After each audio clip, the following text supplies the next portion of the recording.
Welcome back to Everything Whiskey. I'm Callum. And I'm Sam. And today we're having a look at the Maker's Mark Private Select.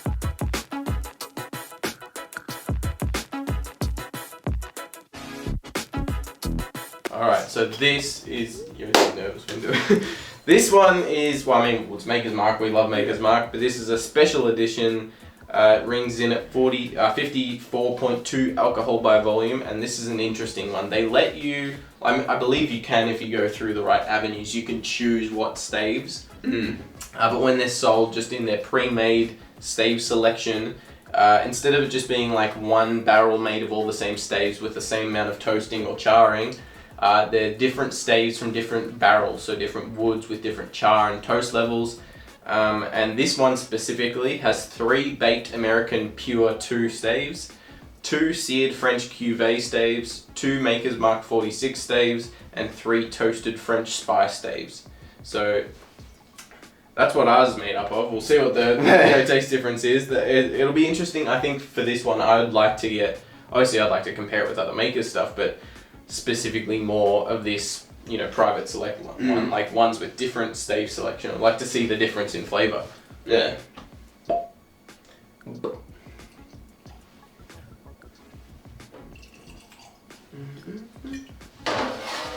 Now Back to our Glencairns. Yeah, we picked this one we've had for a while, but that one we picked up today, and we asked the girl down at the liquor store because we picked it up, and we've been using those tiny little tulip glasses from Lefroy, the nosing glasses, for so long, and we picked up the Glencairn, and we're like, this is huge, and we went up to the girl, and we're like, hey, do you guys have normal sizes of this? She's like, oh, sorry, I think this is the only one we have, and then we're like, oh, that's mad, they're huge. And then we got home, and we checked it to this one, the one we've always had, and they're the same size. Yeah. So we just got used to the small ones, I guess, but the girl must have been very confused as to what we were. We were like, oh, they're huge.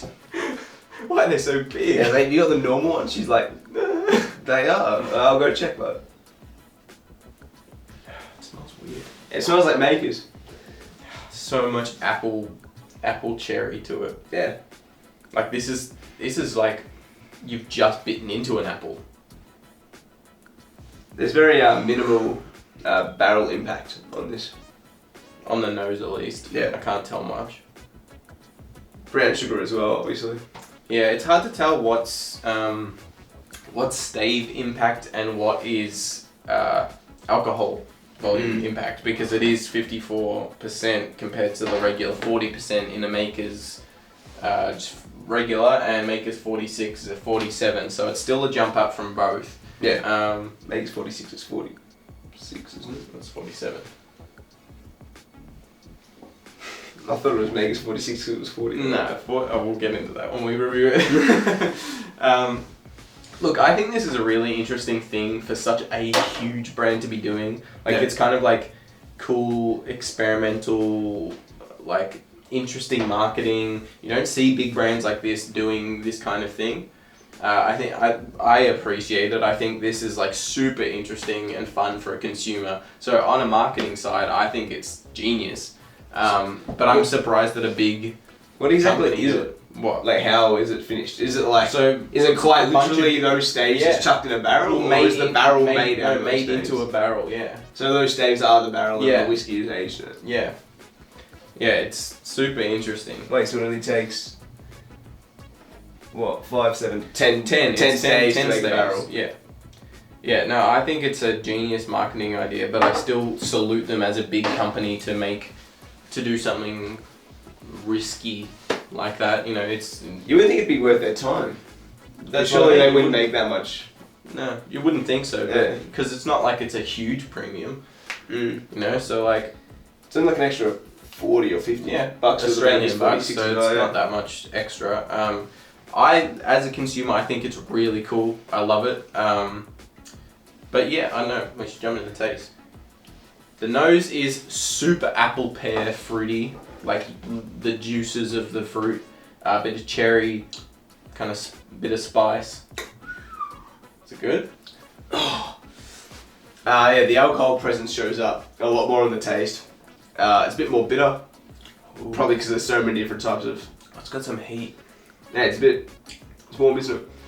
Oh, that's beautiful. It's like molasses. That's got some kick if you're not into high proof. Yeah, it's definitely hard, yeah. Strength whiskeys. Do you reckon that Be comes from all aware. the different types of wood? The burn. Yeah. I think the burn is just from the much higher alcohol percentage. And I mean, we've had, it's only 50 what? 54. It's Only still, it's 54. pretty decent. But like, we've That's- been drinking higher whiskies that I don't have that kind of effect. I I think it's think just the barrel, like, there's a lot of barrel impact on this. I don't know if it's just a mix of, they're all oak, isn't it? Yeah. Different like types of oak. I don't know if that is having like a deeper barrel impact on this. Because it's a lot the nose spicier. and palate are very different for me. The nose is really pungent and fruity and I don't know. The weird. nose is a lot sweeter coming back up now. And more acidic, like more genuine fruit juice. Yeah, sweet and acidic. Whereas the taste is heavy More and classic. bitter. More classic bourbon, but a bit more bitter. A lot more bitter. Yeah. It's got some dark brown sugar. It is still kind of Some sweet molasses. on the taste. No, it's still bourbon sweetness, but it's got this kind of dry finish. Like I really like that. I reckon it's beautiful. We should compare the 46. Alright, so we're going to compare the Maker's 46 Yeah. to the, I don't even know. Yeah, Private select. Select. But that's the thing, like even if you say private select, it's not really that specific. Does it because even mean private- anything? Well, it's it's their kind of run that they do with all these different staves and stuff. But private select won't. If my private select might not look like your private select because Yeah, of they're all all the different, stave yeah. options. It's like 1,000 This has and got, 1,001 different options. so this has got 2 staves from the Maker's 46. Yeah, so there's 1,001 different options for this, for the stave with the stave, differences. Yeah. So there's a fair bit of variation. So I think that makes it really cool for a consumer to collect these ones in all different types of stave counts. I didn't even know these existed. Me neither. I'll definitely be going and having a look Yeah. more. Alright, we don't really have a great glass for this. They just gave it to us for free when I bought the Hibiki.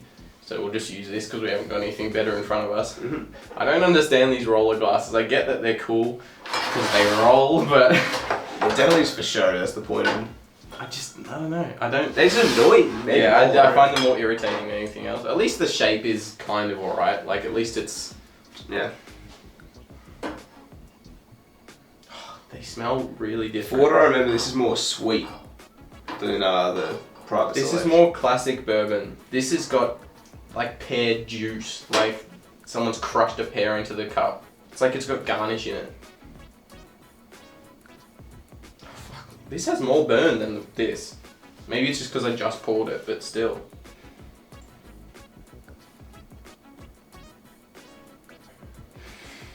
It does. Right? Maybe it's just because I just poured that and this has been open for a bit. But initially, the 46 has more of a ethanol burn on the nose. But this has got a much more fruity, kind of juicy pear apple Yeah, nose. this is has more got a light. more classic bourbon nose. This is like light fruits, whereas the 46 seems to be More darker. barrel Yeah, banana barrel. kind of. And barra. No, it's just and barrel bitterness. I was meant to say.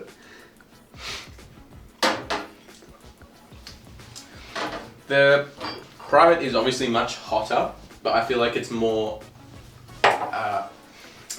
not light, but bright. The flavors Yeah. are more acidic and fruity and punchy.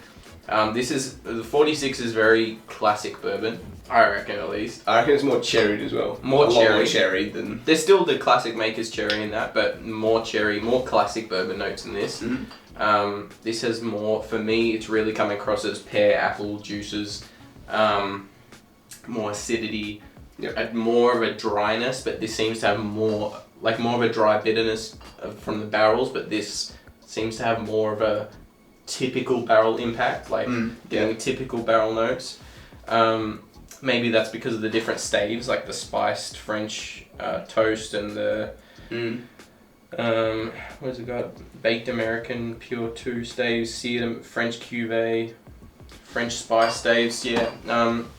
I think you'd probably have to have multiple of these ones with different staves to really be able to see what is giving you the difference. There's definitely, I'd give it 20% difference at least. I'd say 30. I'd say 20 to 40, 30% difference between these two.